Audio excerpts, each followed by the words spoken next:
Parecería que hay uno de esos mitos que también son un obstáculo para el entendimiento, que las solemnidades son prolijidades del instrumento. Y esto, estimados colegas, no es cierto. Las solemnidades son garantías, recaudos garantistas impuestos por la legislación para ciertos actos seleccionados para proteger a los ciudadanos. Esto es una consecuencia de la naturaleza de nuestro derecho continental, que es protectivo, a diferencia de la estructura del derecho anglosajón. Esto se ve mucho en todas estas discusiones tan interesantes en la Comunidad Europea, donde se discuten estos temas, porque allí para armonizar derechos se analizan sus características. El derecho continental es como si tuviera un mensaje diciendo: yo, legislador, lo cuido para ciertos actos porque usted los puede hacer mal. El derecho anglosajón le dice: usted hágalo como quiera y yo voy a fortalecer su derecho de reparación. El nuestro es tuitivo. Entonces nos dice: si usted quiere casarse, no le permito que sea como en Las Vegas, que se tomó un par de copas y se fue a casar. Tiene que ir sobrio, tiene que examinar el oficial de justicia de la capacidad, la identidad, su estado de salud. Lo cuido. Garantía, solemnidad, garantía, capacidad, garantía, identidad, garantía, estado de salud, garantía, a pesar que nos quedamos con lo simpático del acto, que delante del oficial público se le pregunta clarito: ¿quiere usted tomar en matrimonio? Y si no dice sí, no van los gestos. No va, y tienen razón. Y le leen la ley de matrimonio. Y uno que está en esto dice: ¿para qué se la lee? Para que comprenda lo que está haciendo. Garantía de vuelta.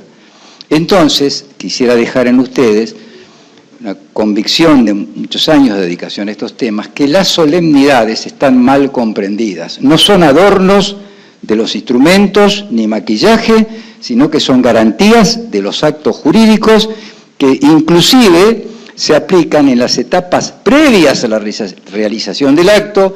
Durante el acto, la dirección técnica del oficial de matrimonio, del juez, del funcionario administrativo, del escribano, que dirige el acto, escucha, informa, asesora.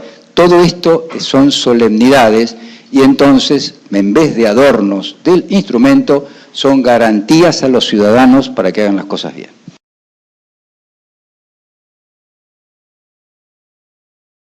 Primero, presentación global del nuevo código.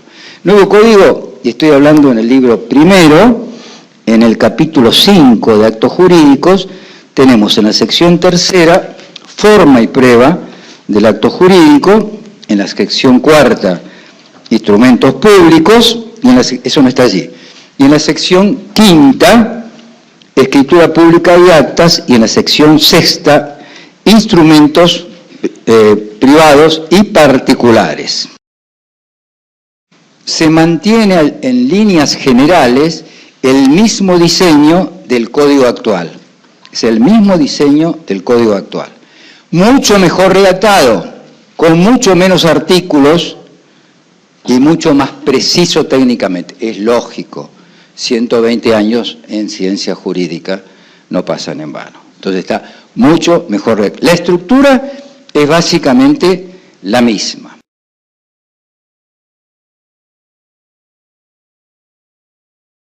Si hay una formalidad, qué pena la palabra, pero formalidad, acción prescripta para un acto jurídico con carácter de solemnidad absoluta, le hace donación de inmuebles, de prestaciones periódicas, de una transacción de derechos litigiosos, el defecto en materia de instrumentación no permite que se pruebe por otros medios. ¿Se entendió? No se puede probar por otros medios. Ese es el principio en materia de actos de solemnidad absoluta.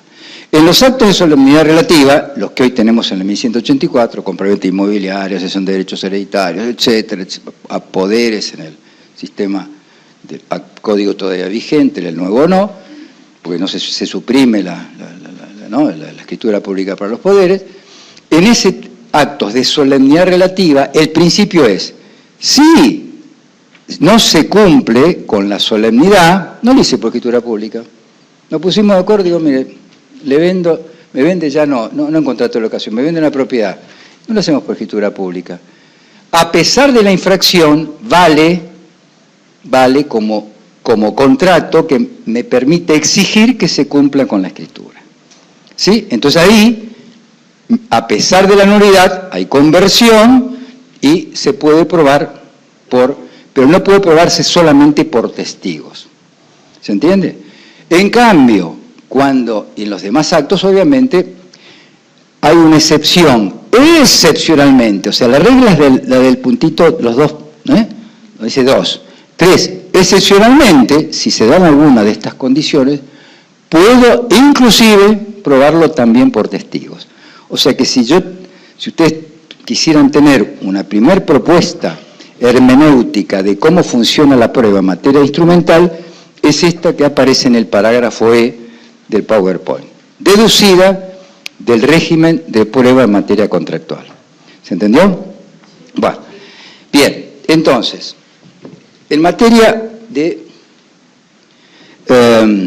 forma y prueba del acto jurídico, vamos a compararlo, estoy analizando el artículo 284, consagra el remanido tema de libertad de formas. Está bien, es lo lógico, eso no puede cambiarse, ¿sí? Principio de libertad de formas. Y en los artículos 285 y 286 se establece esto que yo acabo de referir brevemente sobre la forma impuesta, actos de solemnidad absoluta, sin decir estos nombres, y actos de solemnidad relativa. Y luego aparece una importantísima incorporación. Artículos 286 y 288 nos introduce nada más ni nada menos que el instrumento electrónico. Instrumento electrónico. ¿Qué podemos decir de esto? Era lógico, tiene un avance extraordinario. En materia de derecho público, creo que usted esto conoce más que yo, ha avanzado y creo que hay una serie de trámites que se pueden hacer con instrumentos. Entonces, claro, veámoslo un poco con la mentalidad, ver lo bueno y ver lo que falta. No puede no reconocerse, es extraordinario, es rápido, es sencillo, no se gasta papel, es instantáneo, fácil de manipular. Todavía tiene el riesgo de que, tiene dos riesgos, uno que voy a hablar de la firma digital y otra del instrumento en sí, de que no hay todavía una certeza absoluta de que sea inalterable. Los hackers todavía ganan. Entonces, pero claro, esto se va a ir perfeccionando, no hay ninguna duda. Vaya a saber lo que veremos en materia instrumental. Vaya a saber lo que veremos con el avance de la tecnología.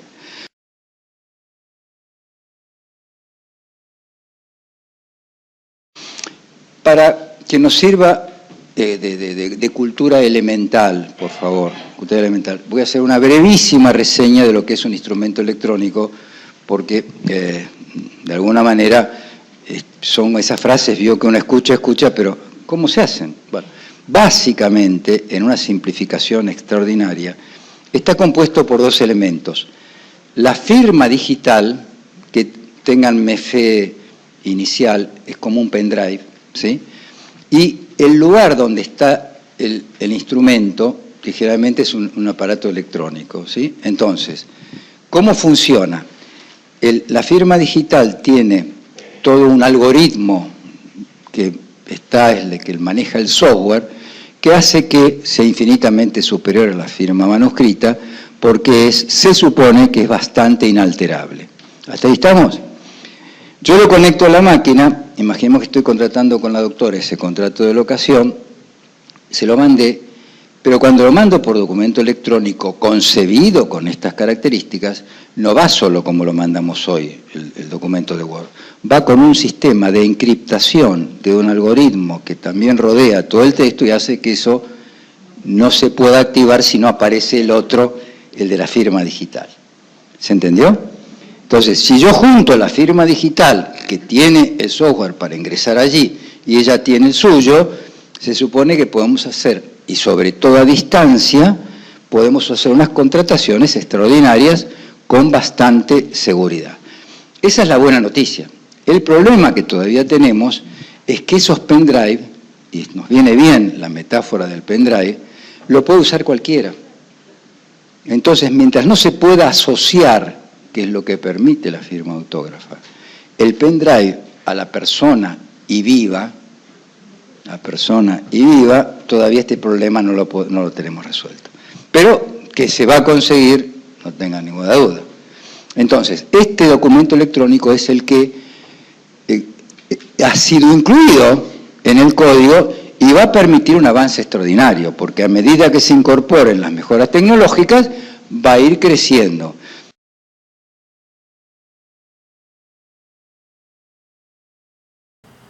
La enunciación de instrumentos públicos que se desarrollaba durante varios incisos en el sistema del Código de Vélez aparece muy sintetizada y simplificada en el artículo 289, que en lo sustancial nos va a decir que son instrumentos públicos aquellos que extienden los escribanos o los funcionarios públicos con los requisitos que establecen las leyes, tanto los instrumentos en sí como sus copias o testimonios, esta sinonimia que ahora es reconocida por el Código Civil y Comercial.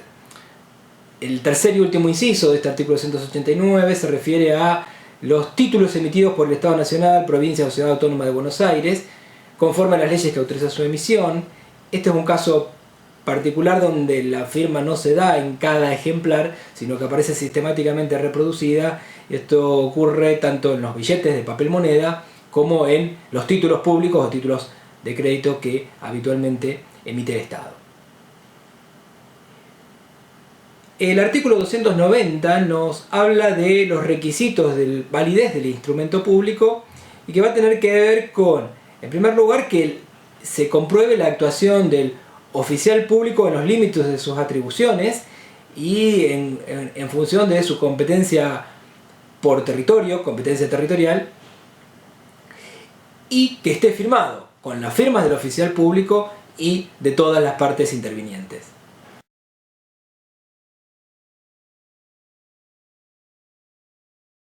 Uno de los temas más importantes de instrumento público es el de distinguir o comprender el sistema del código en cuanto a su eficacia probatoria, específicamente cuál es su fuerza probatoria, lo cual aparece resuelto por el artículo 296, que distingue dos situaciones.